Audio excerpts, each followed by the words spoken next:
3, 2. Hey, Nathan. Hello, everyone. Welcome to the first episode of Weaving Myths Season 3. Weaving Myths is a podcast focused on tabletop role-playing games, and specifically playing them through the play-by-post format. I'm your host, Nathan, and joining me today is Ruben. Hello. And Colin. Evening, everyone.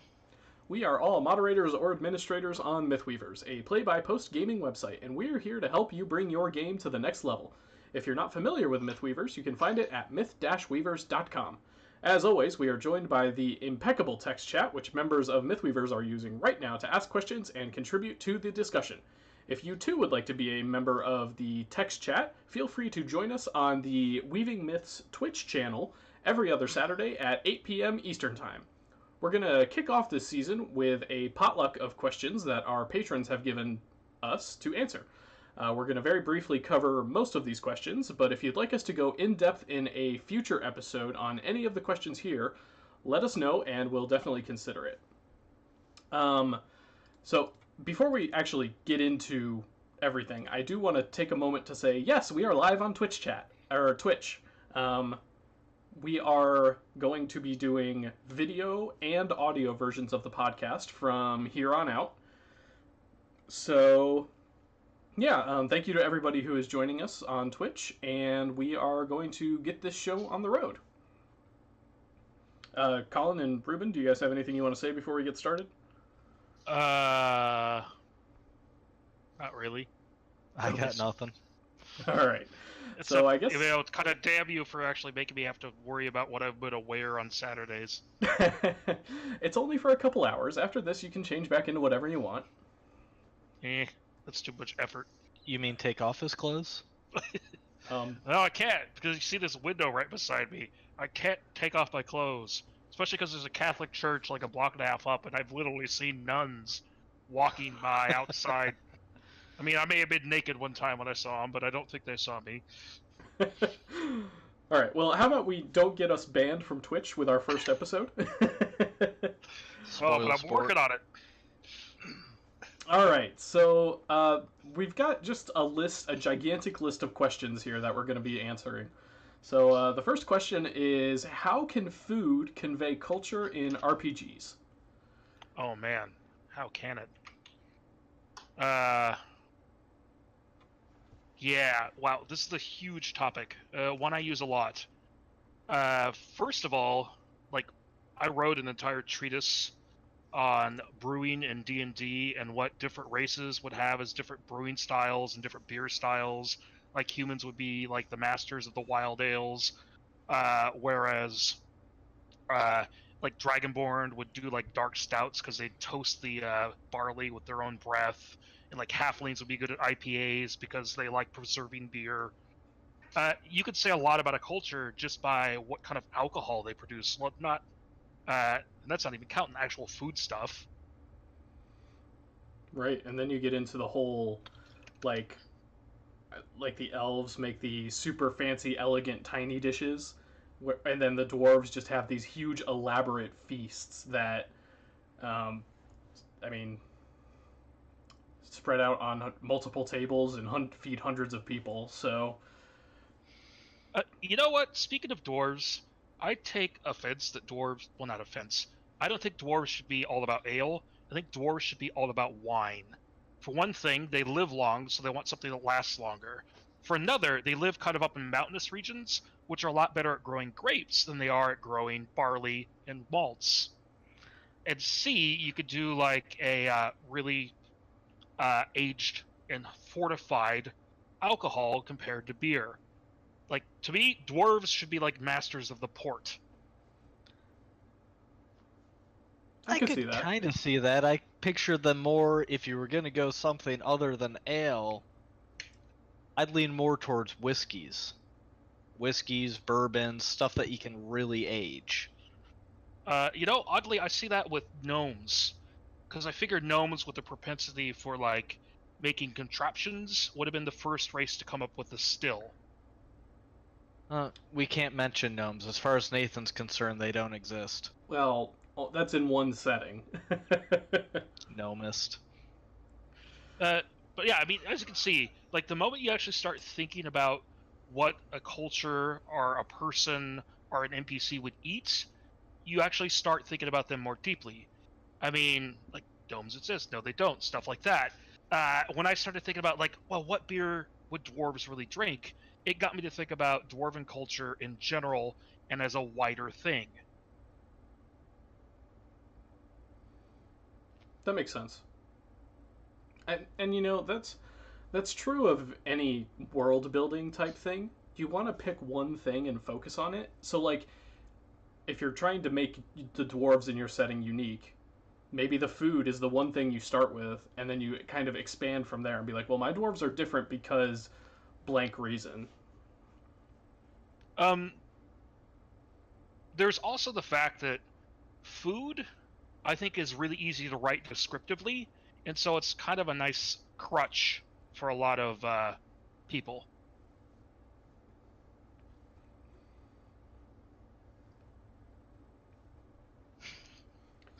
I'm just reading the comments, and Mick is just rambling and making me laugh.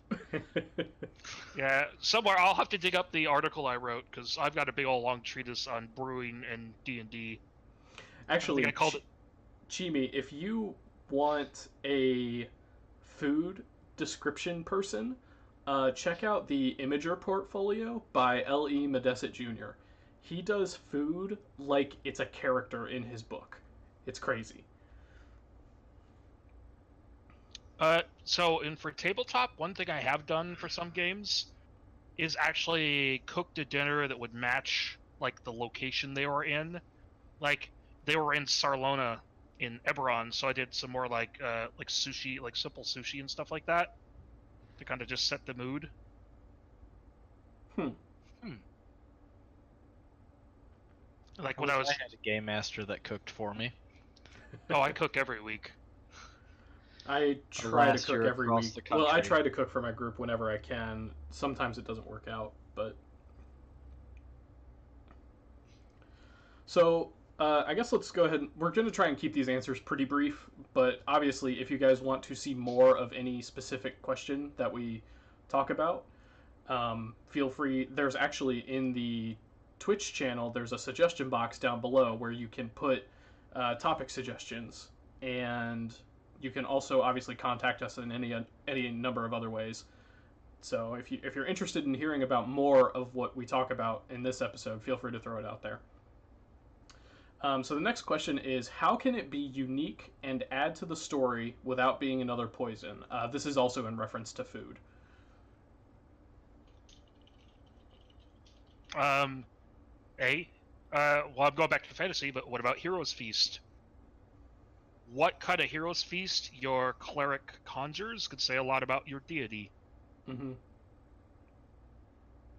I'll also say this, that food can become a central point of the plot when there is not enough of it around. So if there's a castle that's under siege, the lack of food is a big concern.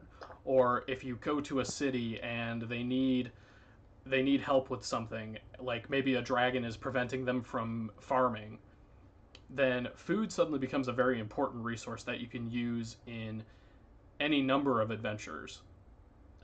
Because I think most campaigns kind of take food for granted, but the lack of food can be a very motivating factor for any number of adventures.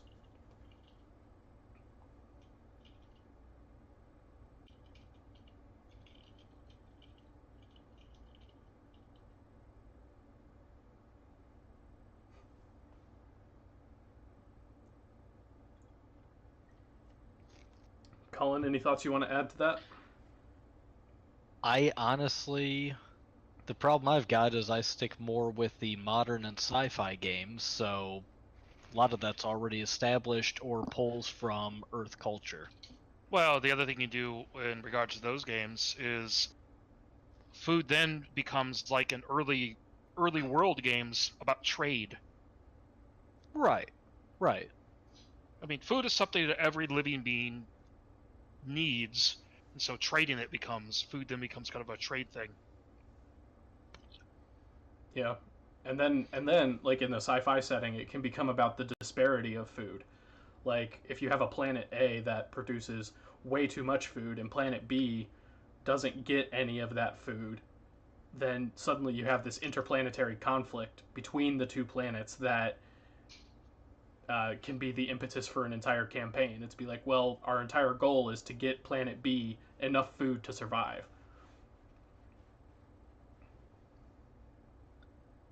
I run sandboxes. If food becomes scarce, it's probably because my players made it happen. Well, in like post-apocalyptic games, food becomes critical. Oh, yes. Mhm. And that is something I've been looking at, a post-apoc game. I've Not run anytime soon, but eventually. Check out Broken Earth. That's a fun setting. Well, there's actually one for the Stars Without Number has a post-apoc right after the Scream setting / rule system.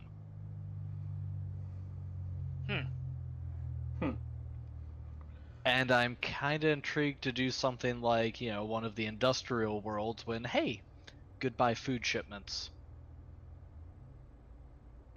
Interesting.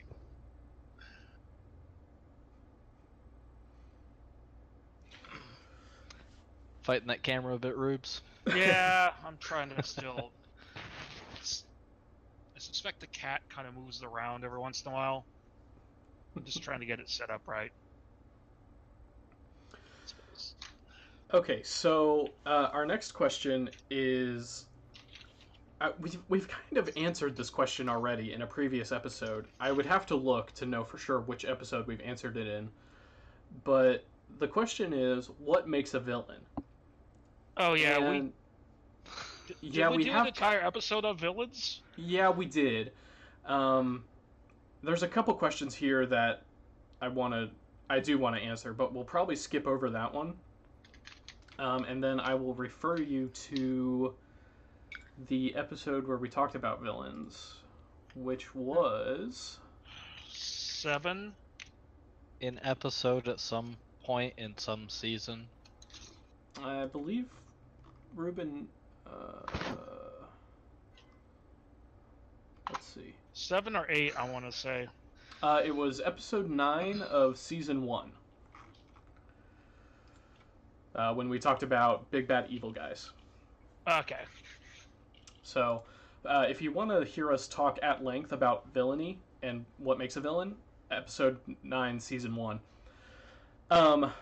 But there is a couple questions here that I do want to actually talk about real quick. So, how do you get into the villain's head without going too far down that path yourself?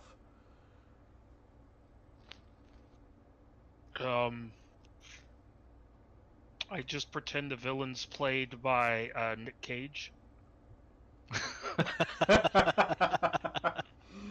That's awesome. In other words, take it over the top a little bit. Yeah, make it obviously not you.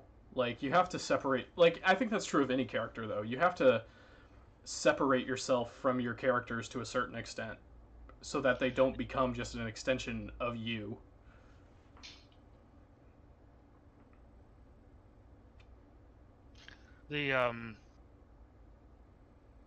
Frankly, this has never been a problem for me. Villains are so far removed from what I'm like that even kind of getting halfway there is such a stretch that...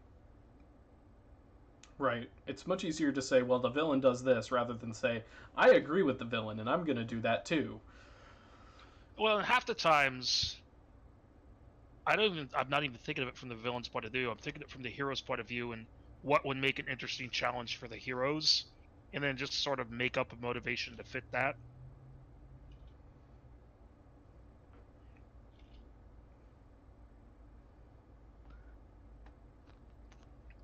I mean, I've got my demons, so really when I have a villain in play, I just let the demons drive. That also works. Mm-hmm. Like when they wrote in Inquisitor for Nathan's game. I mean, you're not wrong.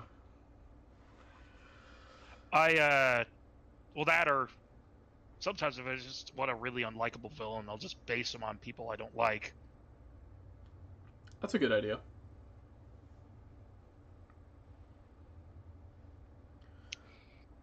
All right, so next question is, we'll answer one more from this category, but I do think we covered it quite in depth in that previous episode. But what is the difference between villainy and pure unadulterated evil? And is there a difference? Villainy has a motivation. Evil Mhm. just kicks puppies. Mm-hmm. It's there, kick it, burn it, destroy it, blow it up. Right. I think villainy is a lot about intent, because if you read about like people being evil, they're doing it because they think they are doing the right thing. They're not doing it because they think it's evil. They Well, think they're or they're actually, doing it out of self-interest. well, yeah, like they think it will benefit them in some way, or they think it will um, make things around them better. So if you have a villain, they're doing it because they think their way is legitimately the best. Someone who's evil is just doing it because they can, I think. Frankly, to me, outright evil just doesn't even think that far ahead. Right. Well, and you can also argue too, some things, you could argue that, say, Cthulhu. You could ascribe evil intent, but it's really more a perspective that doesn't understand that entity's intent. You know what? Villains make plans. Evil just acts. Yep. Tiffany Corda makes a good point. Villains are the heroes of their own story. That's an excellent point. I think that's a great distinction to make. You just beat me to that one. So okay, let me throw out a hypothetical. The Joker. Evil or villain? Should have been killed about 20 years ago. That one, I'd argue, well, Even. He's just evil. He's straight up. Really, I don't see why the Batman hasn't killed him decades ago. Evil. because it's Batman, guns bad, blah blah blah. Weird, twisted code of honor. Mick the Rogue, I think, put it nicely. Thanos is a villain. The Joker is evil. Yep. Well, and the Joker's motivations really are to just wreak havoc and cause chaos. Any plans, any short-term goals are really dedicated to kill them all, destroy them all, watch the world burn. Frankly, Joker's just a plot device. That's fair. All right, let's move on from villains. So this next section of questions is kind of geared towards getting a campaign started.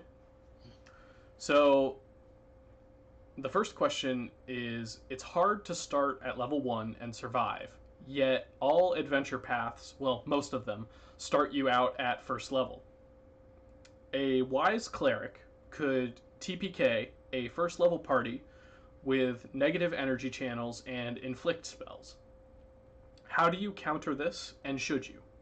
So if we ignore the D&D specific terminology, it's basically, how do we prevent level 1 characters who are so weak from being immediately killed by something they shouldn't be?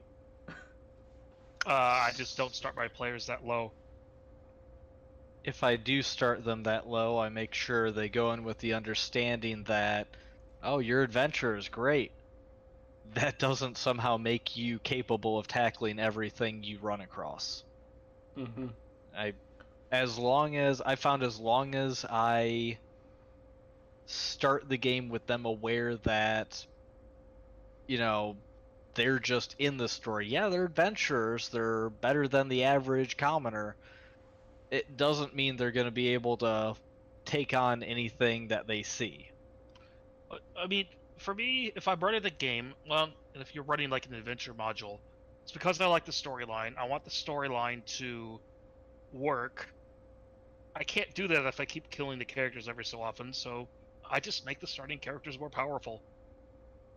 Like, specifically for D&D, one thing I've done that helps immensely but doesn't overpower them at all, instead of starting hit points being like your hit die plus your constitution modifier, it just starting hit die plus your constitution score.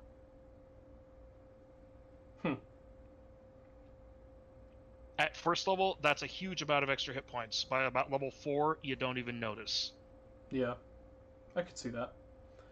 I do have a little bit of an anecdote for this. So my real life campaign right now, I actually have this similar, well, not similar problem, but I have the exact opposite problem where my players are too powerful for the challenges I've been throwing at them. And I think that's partly my own fault because of poor campaign planning. But also, I specifically made this next session that we're going to do much more difficult and much more deadly to kind of bring back that sense of threat, I guess, is the way to explain it. So, it's possible to go too overboard with giving your players advantages, I think. So you have to kind of strike a careful balance. If you're going to buff them, don't buff them so much that it makes them invincible later on. Well, it's way easier to begin challenge of the powerful party than it is to bring back from dead a beginning party that was too weak. Yeah, that's true. But, I mean, the older I get, the more pro player I get, and the more I just want to see them kind of do awesome. So...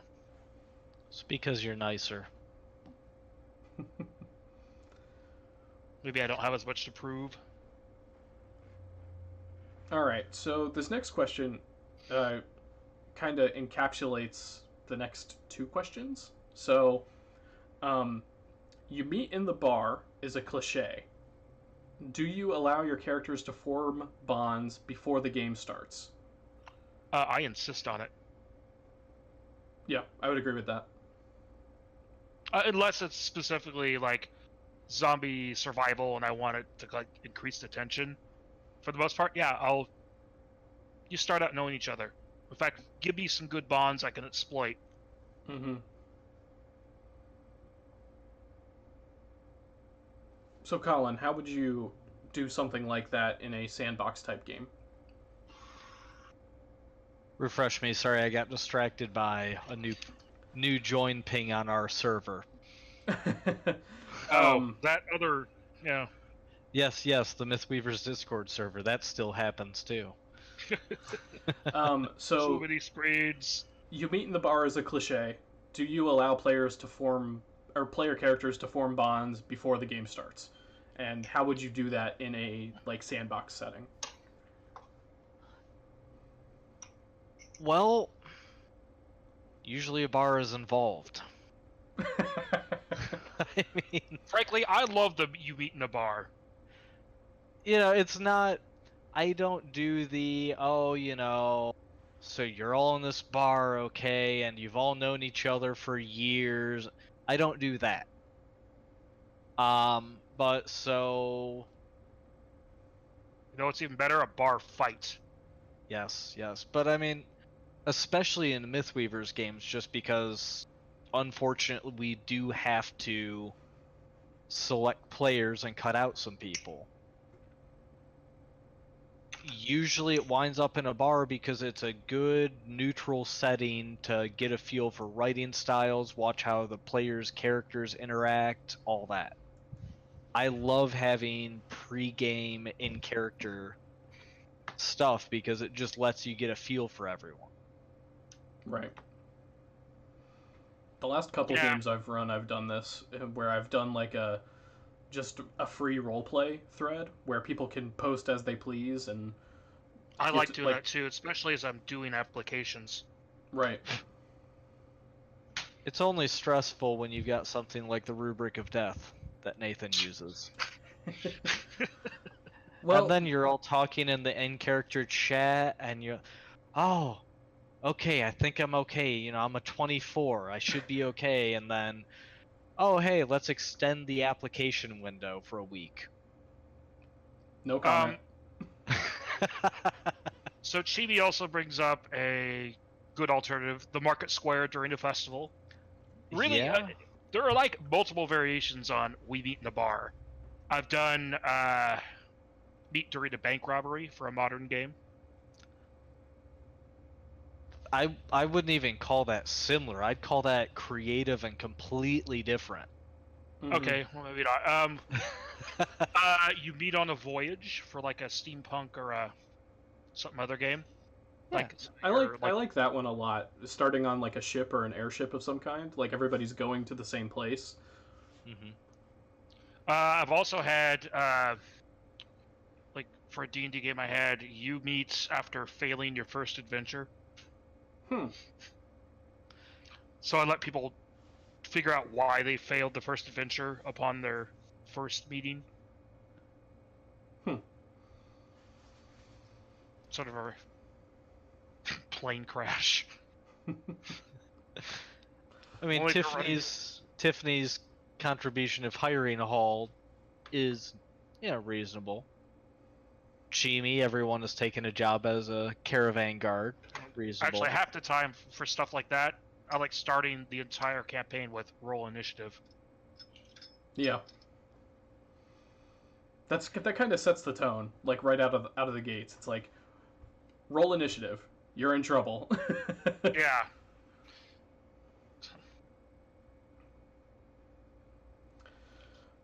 So, What else do we got? all right, we got quite a few more actually.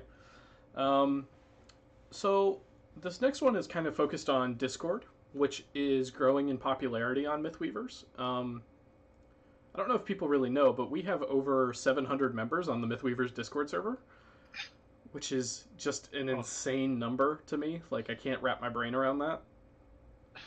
So it's a lot. Yeah. Like 700? Over 700. Yeah, I think actually we're probably over 800 at this point. I haven't checked lately. Oh, I'm checking. No wonder it takes so long to scroll down and find someone. Nope, we are sub 700. We are 688. Okay, so we're close.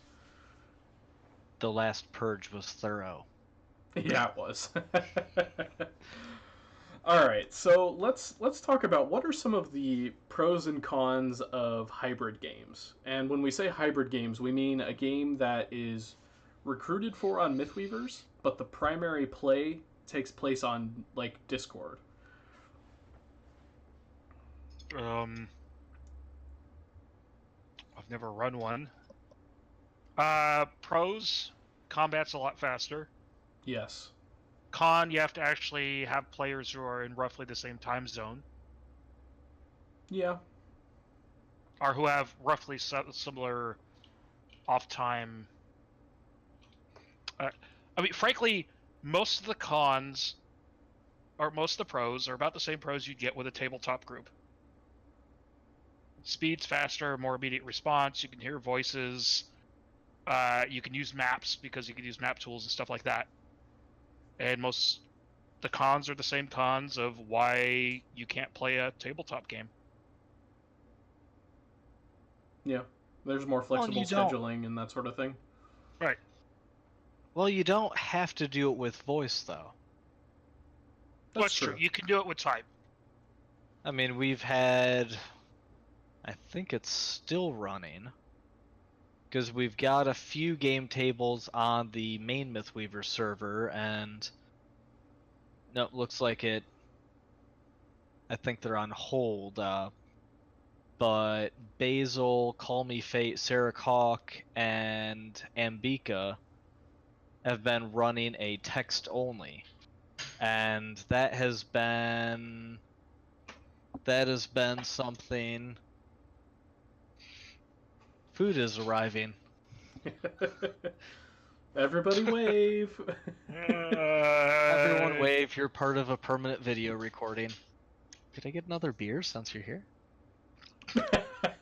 You can pause for a minute, and I love you. Bye. Bye. Blood gem, everyone.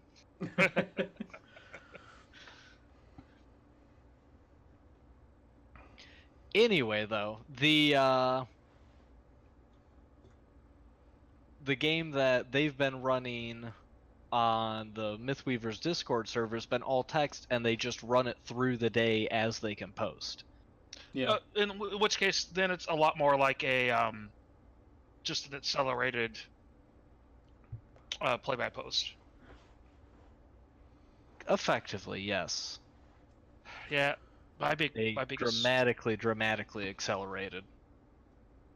I have been like using Discord more in some of my games for like the little incidental stuff. I mean, I I've have got found- a server for out of character. Yeah, I have found that having a Discord server has helped immensely in being able to very quickly communicate with my players if necessary. Oh yeah, I have a big private one too. So, here's a hypothetical for you guys. What about a only Discord game? Like no Mythweavers involved at all.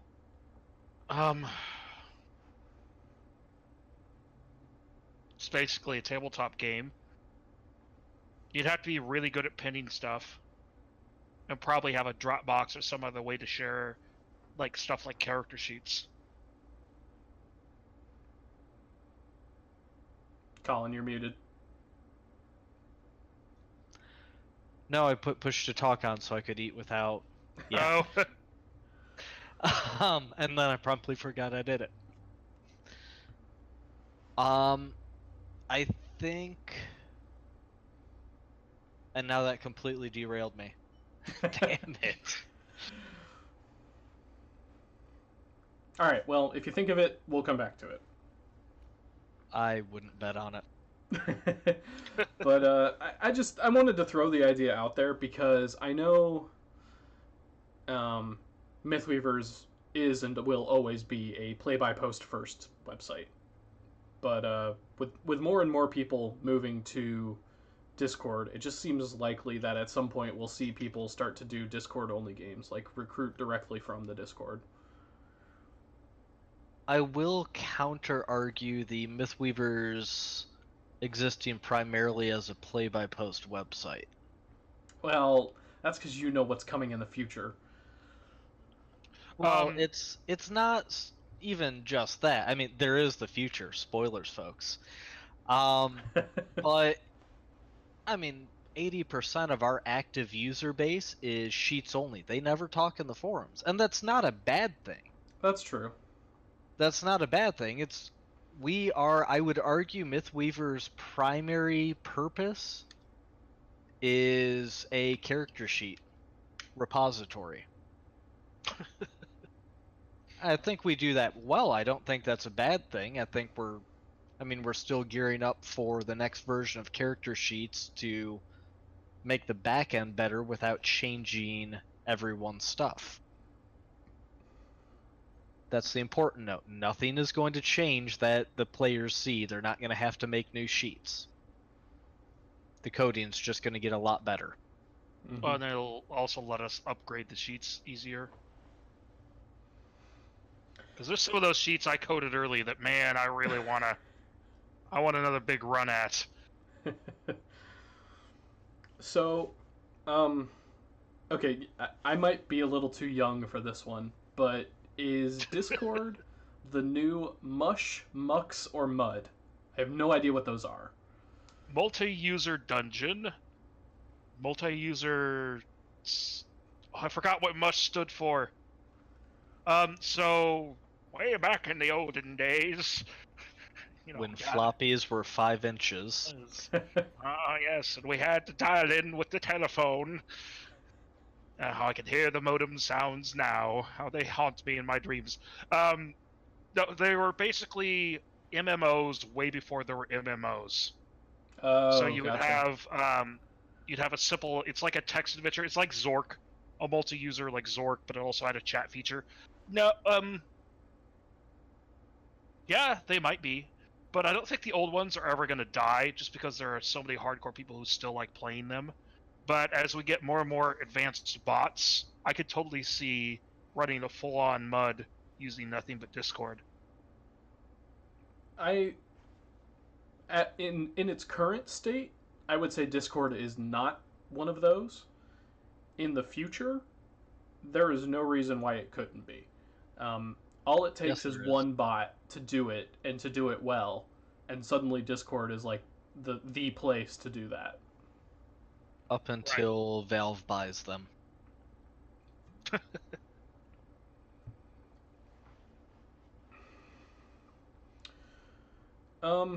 Okay, so I think we're gonna skip over these next couple Discord questions. They're more about like organizing your Discord server and who I could go into that in detail, but I'm very organizing.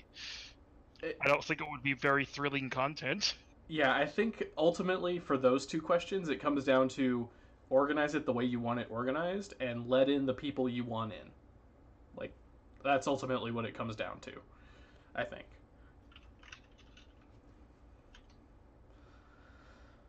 Now, here's an actual question that I really, really like. Mythweavers is a competitive forum. There are fewer openings on games than players who want to join the game. As such, the application and, centrally, the background has become extremely important. People can use it to show a character's personality, to show their quirks and fears, to show what brought them to the point narratively, or to the start of the campaign narratively. It can have plot hooks, and it can show willingness to invest in the campaign. So how do we know when a player has gone too over the top with those sorts of things?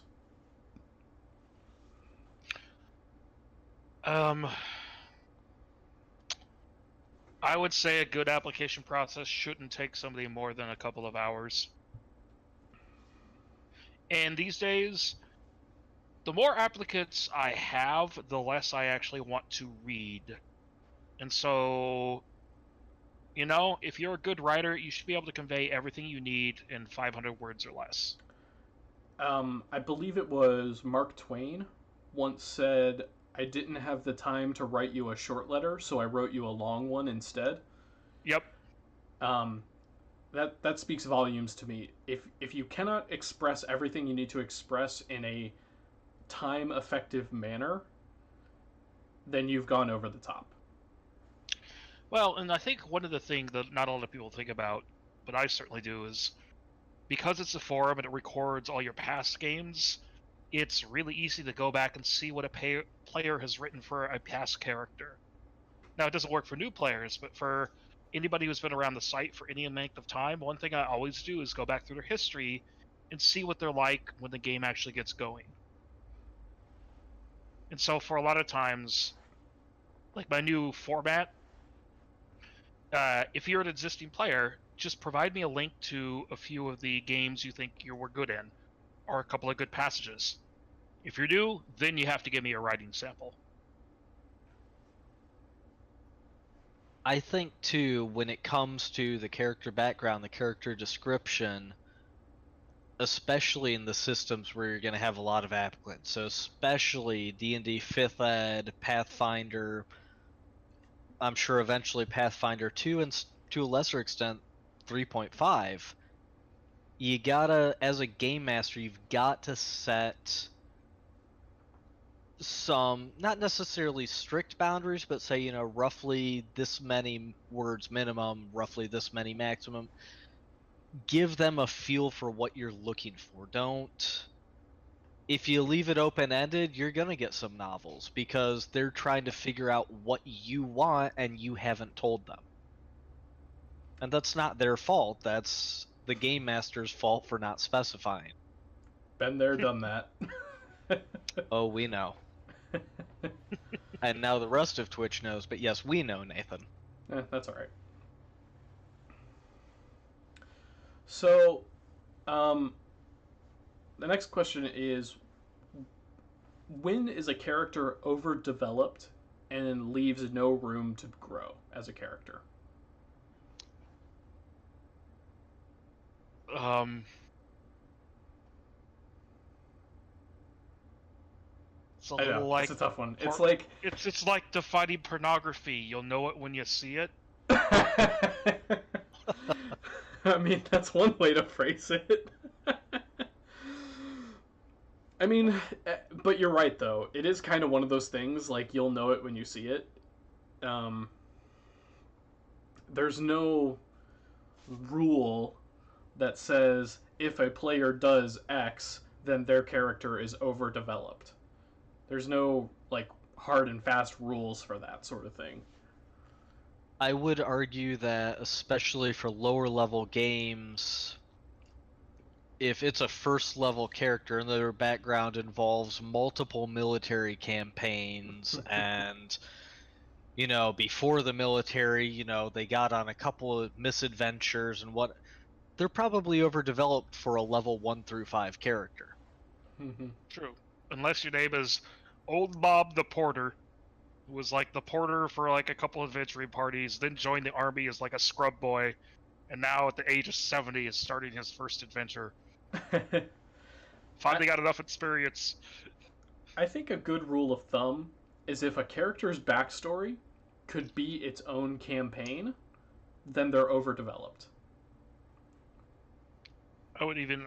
Yeah, that's another good one.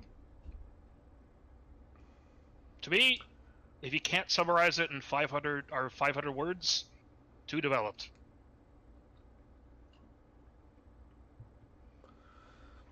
So let's answer some kind of opinionated questions. What turns you off of a character? Extreme tragedy early in the character's life. Yes. My parents are dead! I was an orphan, and none of the other orphans liked me. Yeah, basically. Yeah, every one of the characters I make, both his parents are living, he probably has a couple of siblings. If I see evil, I hate evil characters. I don't run for them. Oh, lone wolves. I'm the gruff loner who lones alone at night. Yeah. Yep. Yeah. Hey, well, you can just The alone edgy at night. swordmaster. You know, pretty much almost anything with an anime influence, but that's just me personally. Wait a second. Quick interruption. Eric is somehow in the Twitch chat stream, but isn't on video. Hi, Eric. Hey. Skipping out. Oh, you just got back. Oh. All right, we'll give him a pass this time. So generous. Well, Nate, you'd actually have to set up the template again anyway. I sure would. He's just thinking of you. If it's D&D, if you write down chaotic neutral, I'm probably not gonna like that. Yep. There's a reason I outright ban chaotic neutral in most of my games. Yep. No evil, no chaotic neutral. To me, chaotic neutral just reads, I do what I want. Oh, the way I read it is a lot more profane. Well, yes, that's the nice version. Right. Yeah, I'd far rather have like a lawful evil character than a chaotic neutral character. Yeah. Yeah, I could see that. Because at least they're rational actors. That's true. Now, what do you like to see in a character? You followed my formatting for the post exactly. God, yes. Anyone who has seen my rubric should know what I like. Yes, let's talk about the Dread rubric again. Excuse me. So my rubric is a 25-point scale that I use to judge applications. As Colin just laughs at me. So believe it or not, it sounds crazy, but everyone who scores well on the rubric comes up with some of the best characters I've ever seen. And if someone scores really well on the rubric more than once, they're a player I would be interested in gaming with in real life. So that's kind of what the rubric is for. Yeah, I need to borrow your rubric at one point. I'm gonna need it for a future game. Okay. To demoralize the applicants. Something like that. For me, also, I find the more information you convey in a smaller amount of space, like if your entire application is under like 1,000 words, that's usually a pretty good sign. I also really like it when people actually pay attention to the plot hooks and everything I've thrown out, just as the campaign pitch, and made an effort to actually fit into the setting and game.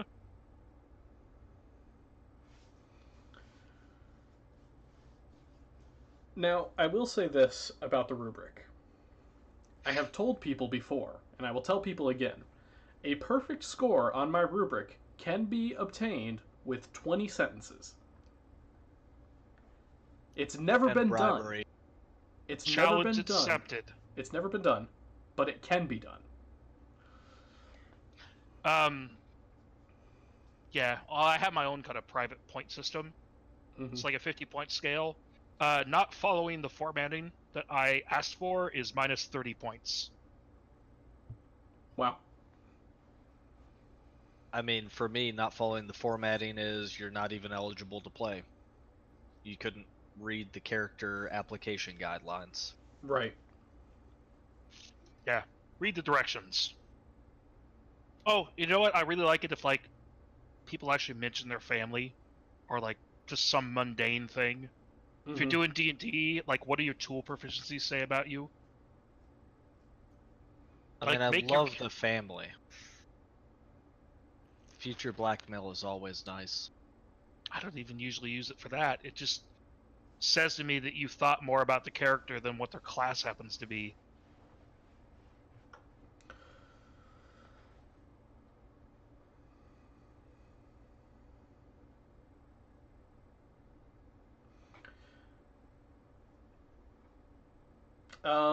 So Chibi Amy is asking if we can have like a weekly or monthly challenge thread.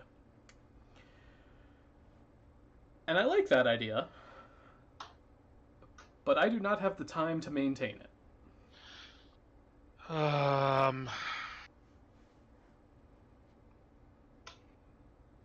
Let me sleep on it. Yeah, and Mordai points out we used to have monthly challenges in the GM workshop. I don't think that... When was the last one? Does anyone know? Don't.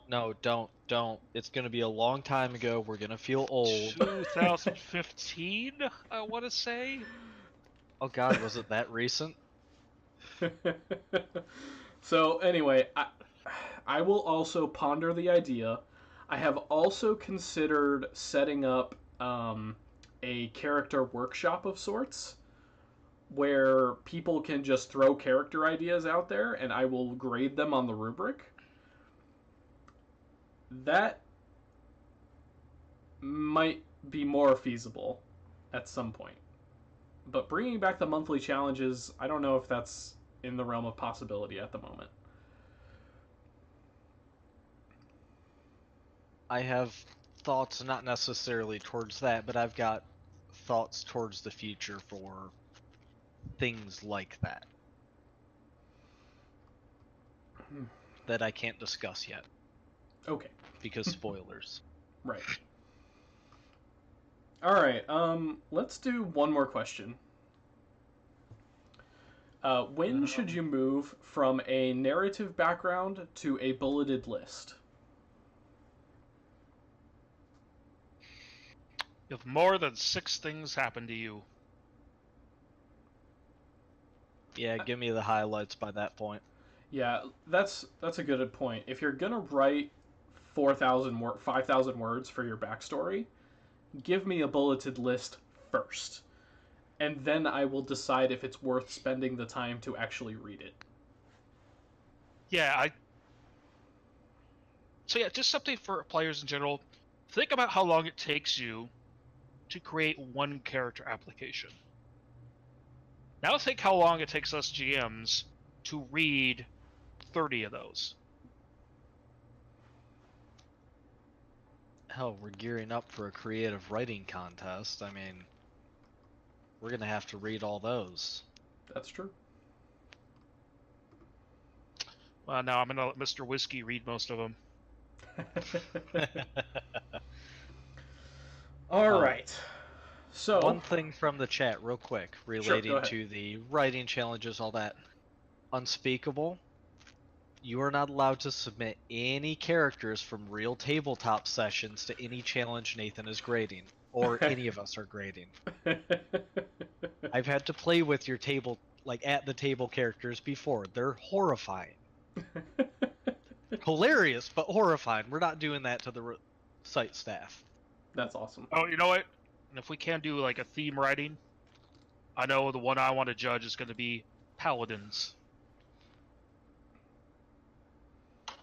Because I like paladins. All right. Do we want to take a 5-minute break? Yes, I'm out of beer. Yeah, Okay. I too am out of alcohol, so. I can't have beer. I'm sad. Oh. Did you get put on restriction? Yeah, stupid graph, stupid tooth. All right. I'm gonna step out of the office for a couple minutes. Yep.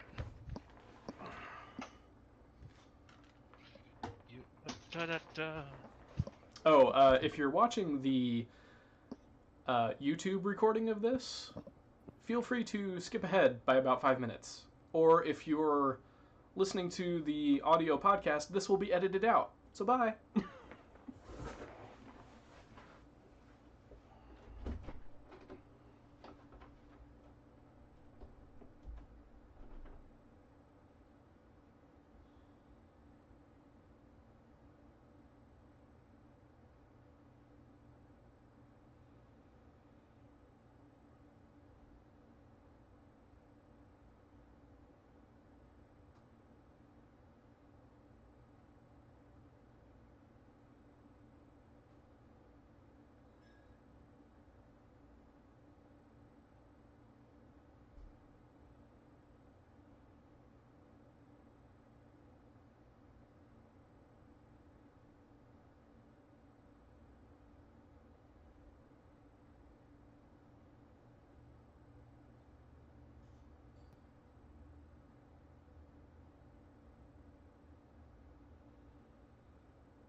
Mere alcohol doesn't thrill me at all.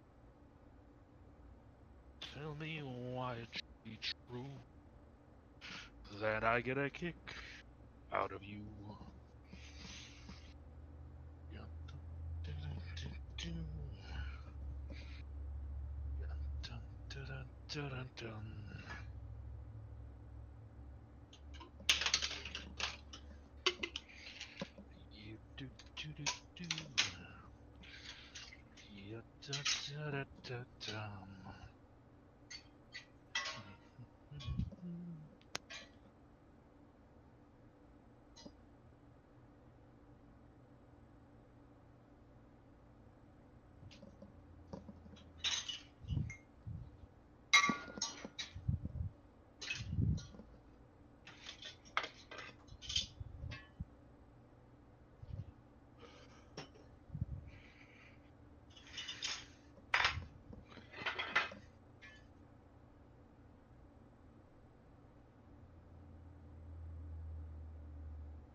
I am reprovisioned.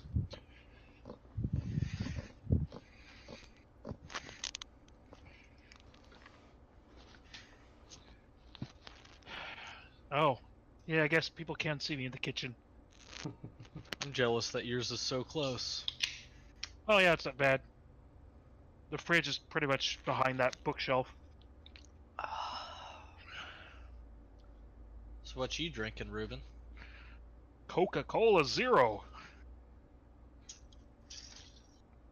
I mean, I suppose that way we don't have you falling down slurring by the end of the show. Very true.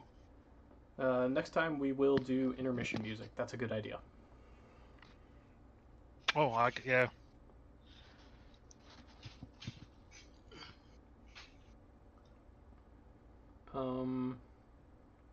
Hey, Nathan the Unspeakable has a message for you in the Twitch chat. Yeah, I saw it. It's on the agenda for this weekend. I didn't prompt for it, just saying. I know. Alright, so let me do a thing. Is Eric coming in? If he is, I'm not ready for it. Oh. There was a flash of a 4 layout in progress. Yeah, I need to actually go back and restructure that because yeah, OBS is dumb and it shares. So like, I have the video boxes cropped to 3 people at the moment, and it's sharing those cropped sizes between scenes. So Don't worry, Eric says he's not ready to broadcast because audio would mess up the layout too. okay, that's fine. So yeah, what I'm gonna do actually is we have the game of the week right now, and we're gonna do something a little bit different. Oh lordy. So the screen's gonna go black here for a second. And I'm going to capture a window, create a new browser. Are you making a clip of what you wrote? Chrome. I'm guessing he is setting up to show the ad itself. Oh! I saw a mouse. I see a mouse.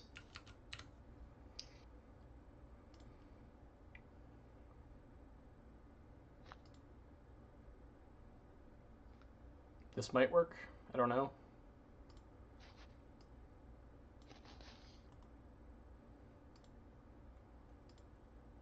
Maybe. Hello? Possibly. OBS, please. What did you do? Is it supposed to be showing the ad?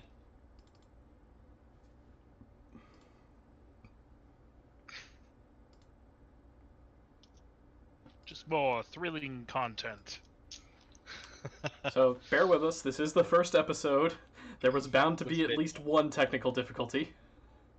Please hold. Your call is important to us. Weaving Myths, where we show you the real behind the scenes. Please hold. That's not what I Don't worry about the spiders in the vents. I'm sure it will be fine. Does this work? It does work. Well, now I see... Why is it... No, why is it... No, that's not what I want. Hey! This site uses cookies. You should click you accept. I tried. It didn't exactly work. I don't know why my OBS cannot capture Chrome. Please Arcana hold. Sphere, I don't edit a damn thing in the podcast or webcast. That's all Nathan's. It's his fault for starting it. I just talk on it and drink. Oh, Yep. That's right, you are Andrew. Yeah, that's pretty much my contribution too. Sorry about that, Andrew. It's gonna be hard to remember usernames. Oh, you know what? No, that's not quite true. I also made the background and the images for the. Oh yeah, overlay. Ruben's more useful than me.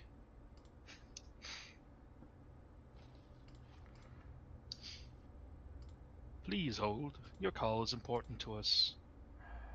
Remember to keep your hands and feet inside the ride at all times.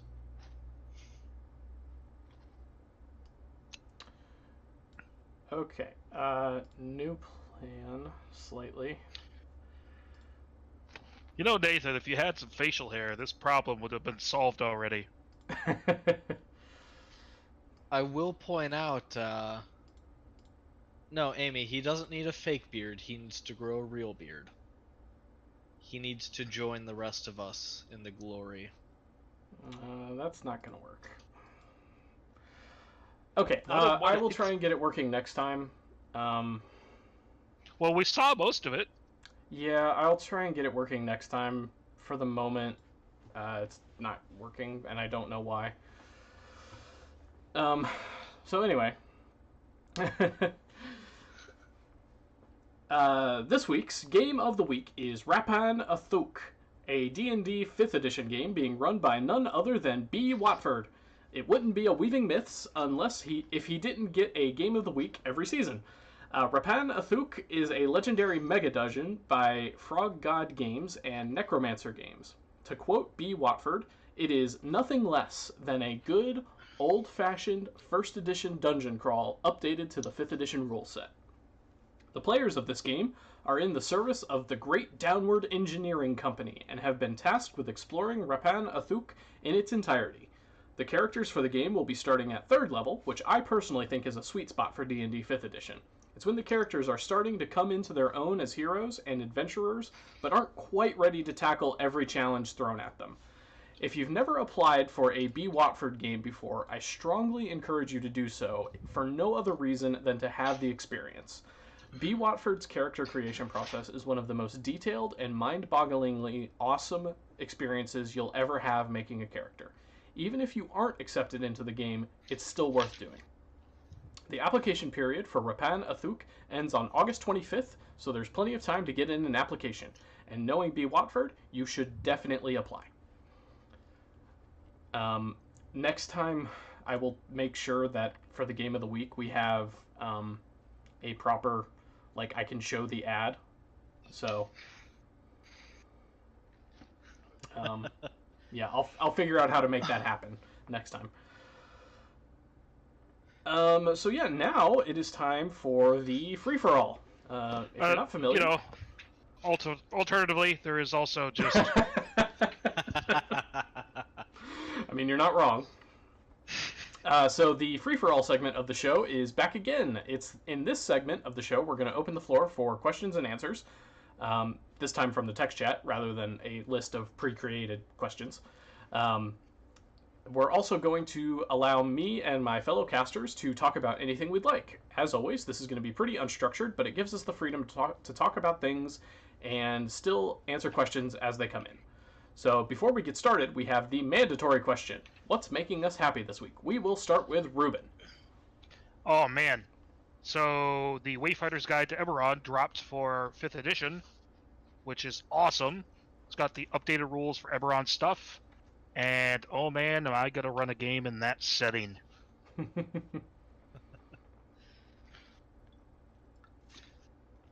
All right. Colin, what's making you happy? I caught that I misread the vehicle manual earlier today and didn't run my car with the wrong oil in it. So, That's... so as someone who knows nothing about cars, what are the possible consequences of doing that? Well, with what I was gonna run, it just would have burned oil a lot and rather rapidly. Mm. The opposite is you could also lock your engine up.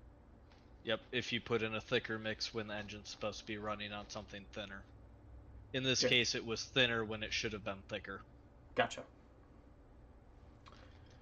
Okay, so what's making me happy this week is, for the most part, this first episode of Video Weaving Myths has gone really well. So we've had one minor technical difficulty, and so far I'm really happy with how things are going. So I'm excited to be back doing Weaving Myths, and I really missed it, and I wish we had had the time. Yeah, really. I wish we had had the time to do a couple Patrons episodes in the off season, but scheduling was crazy, and we'll figure it out. So for those of you waiting for the Patrons episodes, they are coming, I promise, eventually. He's on video record saying it now. You know it's true. Yes. It'll calm down after your wedding. Yeah, right? Oh my god. Oh, yeah. By the way, that invitation was lovely. Oh, was it? Yay. Mrs. Nate picked that out, actually. I kind of figured. I assumed as much. Hell, even Bloodgen. Oh, she must have picked it out.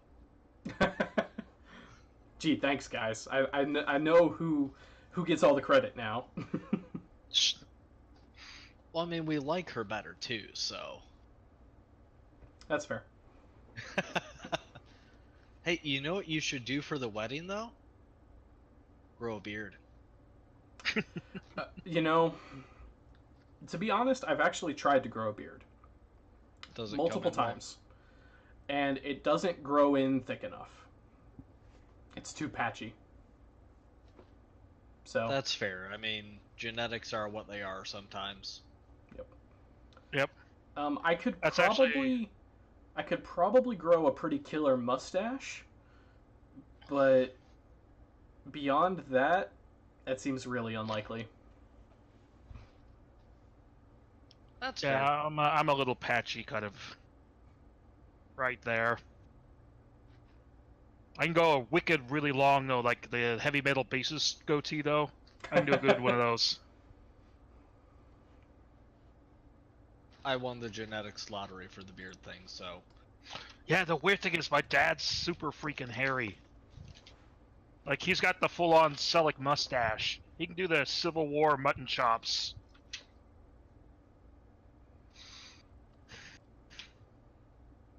There we go. Hey, nice.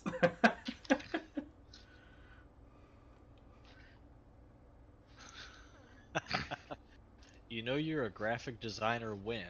Right? Well, I just, I needed one on hand. I couldn't find the one I had that's the old school one.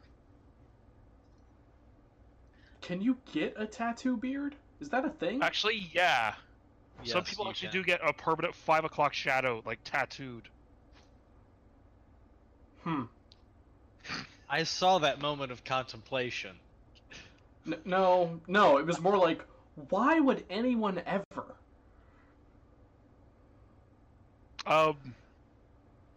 I don't know. Yeah. Oh, I'm judging you on your alcohol, Nathan. That's okay. So, Eric just tossed out, that, hey, we should really either create an advertising budget or not have labels flashing around. Oh, yeah, probably. I mean, honestly, I'm not overly worried. We don't exactly blow up the Twitch servers with our viewer count. Yeah, that's true.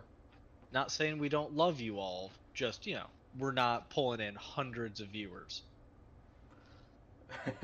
Eric is right. Not yet. I'm drinking cola brand cola. Refreshing. Believe it or not, I have actually considered looking into getting sponsored. It's kind of a terrifying prospect, but It makes me think of something like on the Truman Show. The way his wife is always going, "Let me make you hot cocoa. I found this brand of hot cocoa, blah blah blah blah blah." Oh, God. I just watched the Truman Show last week. It's fresh in my head again. It is a fantastic movie. Yeah, it's pretty good.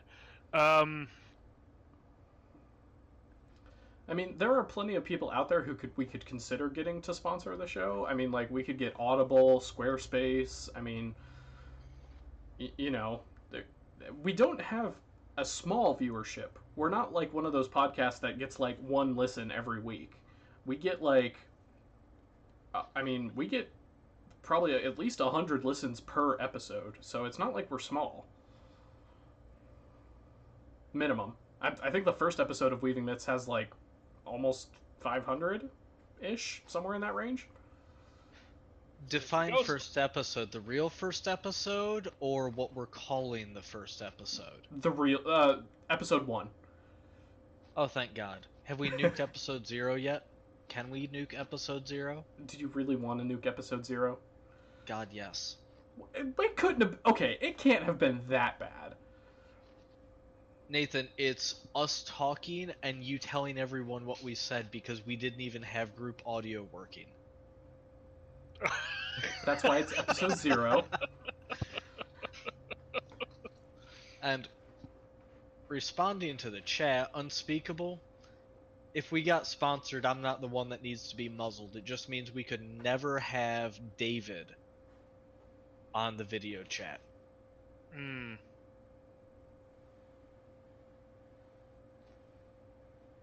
To be fair, David hasn't been on the video chat since that drunken profanity incident, which was hilarious. Editing that episode was not fun.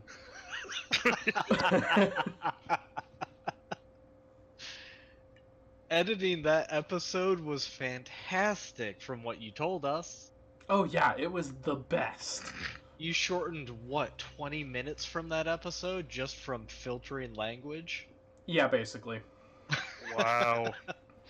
I don't think it was quite that bad. I think it was closer to 15. Rubes, were you around for that, or was that Eric? I don't remember. Okay, no, you weren't around then. You would have remembered this, because it was David swearing, usually involving something that starts with F, realizing he said it. Oh God, and no! the I remember realization that. came with other profanity, and then realizing that the realization Right. involved. Yeah. I might have been there. I mean, did it need to be edited as much as the one actual play, the Quag's actual play?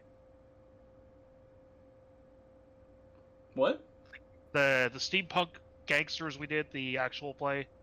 Oh, you know that went up unedited, right? Oh God. Jesus. Ooh. Ruben, you were gone before the game started. Yeah, it was. I mean, I don't- it was a patrons only thing, so I didn't have to edit it, technically. That's Speaking true. of, I want to pose a question to the text chat. Do you guys want the fully unedited versions of the episodes uploaded to the Patreon? How many well, Amy's in the Patreon, Unspeakable's a patron. Chimi's a patron. For values of patrons, yes, Chimi is a patron. Yeah, it's looking positive.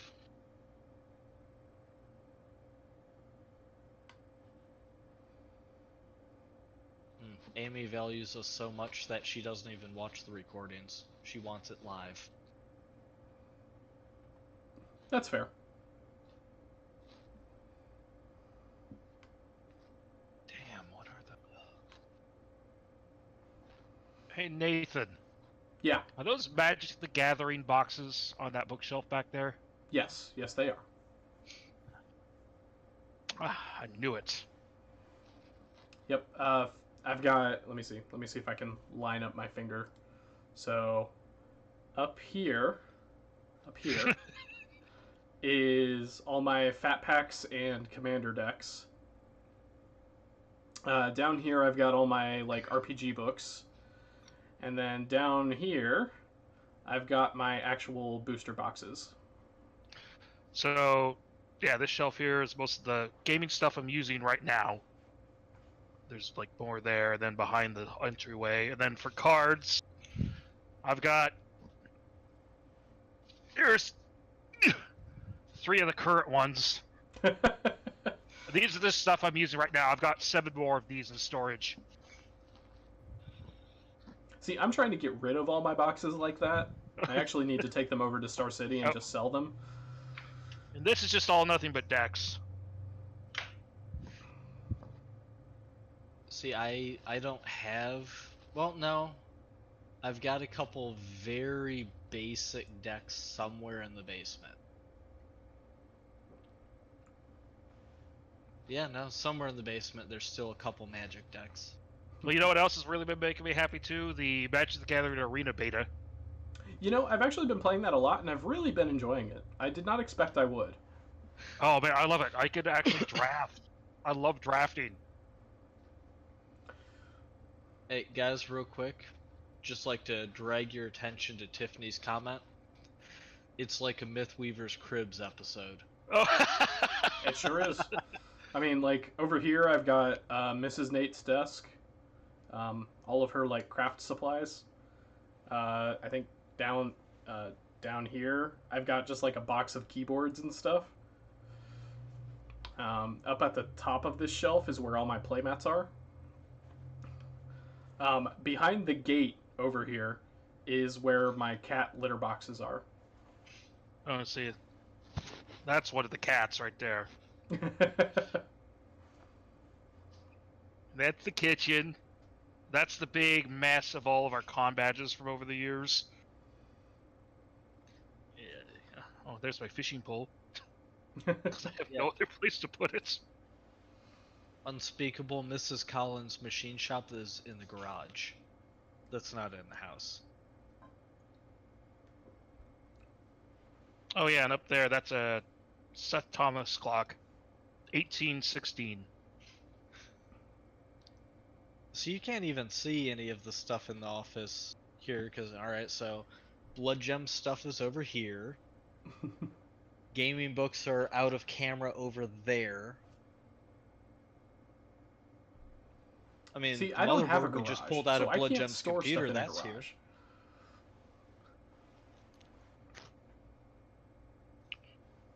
Oh yeah, and then I got... Well, you can't see it. I need a mirror. Bounce. See all the statues lined across my desktop. So, question, when did we take that break to refill and such? I don't know, 15, 20 minutes ago? Yeah, about 20 minutes ago. Uh-oh. Well, if it makes you feel better, we're coming up on the end of the show. So if you guys have any last-minute questions... Before he cancels the recording and we move to After Dark. Hey, look, whiskey. Oh, man, you're making me jealous. Speaking of After Dark will not be on Twitch. It will be on Discord. What? Well, then nobody else can talk to us. But Nathan... No, what are you talking? No, it's going to be in the big group thing for Weaving Myths. Oh, that's... Yeah, no, that makes sense. We go to the Discord so people can audio chat. Yeah, we're not going to... Well, oh my god, no. We're not going to do a giant Discord call with a bunch of people. Discord taps out after 8 6. people, doesn't it? I think Yeah, I six think or they eight. I thought it bumped was to 7. 8. That's an odd number to cap out on. It's got... I think it's 8. So anyway, Hellfire. yeah, the Mythweavers After Dark is going to be back on the Mythweavers Discord server in the Weaving Myths voice channel. Okay, so yeah, we'll do that. Yeah. Hey, Ruben, Yeah? something you'll appreciate. This whiskey. Oh. This whiskey has directions to use the cork as a fishing bobber after you're done. Oh, that's excellent. It's even the right, like, instructions. Oh yeah, Like- yeah, no, it's actually My kinda grandfather nice. taught me how to make one of those. All right. Let's see. Yeah, I guess let's get this show on the road. So before we get to the Patreon script, I want to make an announcement. On August 18th, we are participating in a 24-hour live stream event. It is for charity, and Burly Beard Gaming is going to help us organize, and we are going to be participating in that. We will be giving away a number of prizes, and the grand prize is actually a Nintendo Switch and a copy of The Legend of Zelda Breath of the Wild. So we are giving away a Switch plus Zelda, which actually I'm wearing my Zelda shirt today, so. Oh, yeah, I should have worn mine. But yeah, we're going to be giving away a Switch plus Zelda. We're going to be giving away a couple other prizes. I know Farland. Oh wait, no, Farland is for the contest. Yeah, Farland's the writing contest. Yep, That's but coming, yeah, not yet announced. Yep. So August 18th, Burly Beard Gaming 24-hour charity live stream. All donations go to charity. So be there because it's going to be awesome. We're going to have a blast. We're going to play video games. Ruben's going to get everybody on Left 4 Dead. We're going to play a bunch of different games. So yeah, be there. It's going to be really, really cool. Oh, and just for reference, since we mentioned the charity, and Nathan, you get to bleep this one out. The charity involved is called Fuck Cancer. Yep. It's all proceeds they use towards cancer research, I believe treatments, and helping those afflicted with cancer dealing with the fact that they've got it, helping with the morale side. Yep. So aside from being a really cool gaming event, it also goes to a very good cause. So make sure you show up, watch for a little while, maybe throw a donation in. So yeah, we would definitely appreciate that, and we will look forward to seeing you there. That, or maybe I'll try and get, you know what, Colin and I should have a couple of belts of whiskey, and then we should both try and play Portal 2 together. That would be awesome. I'm in. I'm down. All right. So, Chibi Amy asked, yes, there will be links. For YouTube, there will be links down in the description. For the audio podcast listeners, there will be links in the forum post on Mythweavers. So yeah, we are going to have links to all of that stuff, so you can look and check out the charity. You can look and check out when the live stream is. So yeah, we'll have all that information for you. Andrew, yes, Drunk Portal will happen. Mick, no, we're not going to drink every time we swear, because the last thing anyone will see of Ruben or me is the paramedics carrying us out. Yep, that's very true. An important note, these will be gaming live streams. They will not be in compliance with Mythweaver's PG-13 policy. Correct, yeah. So for those of you who are wondering, we are partnering with Burly Beard Gaming to make this happen, but it is not going to follow the Mythweaver's rules. So, yeah. I get to let the sailor language out. All right, so let's get back to the scripts. So I would like to take just a moment to remind everyone that this episode of Weaving Myths is made possible by our Patreon. Actually, I would like to point out that a direct contribution of the patrons is that all 4 hosts, myself, Ruben, Colin, and Eric, all got brand new webcams. So the patrons made this possible. I can't stress that enough, that we appreciate every contribution you guys give us, and we're constantly working to make the podcast better. And yeah, so thank you all very much for helping to make this happen.